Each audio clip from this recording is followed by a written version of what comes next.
Savvy Davis. So it's like having a couple of reinforcements there.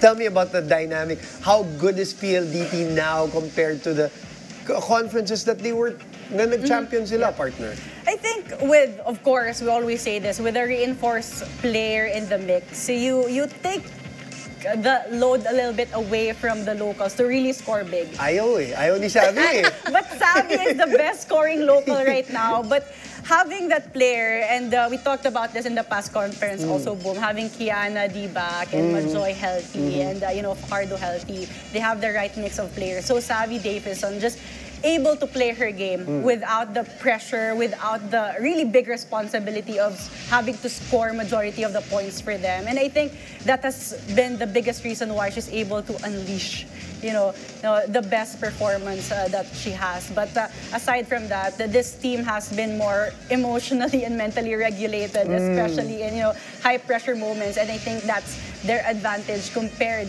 to the other teams wherein nakikita mo pa rin nag-rattle, you know, in some of the crucial moments of the game.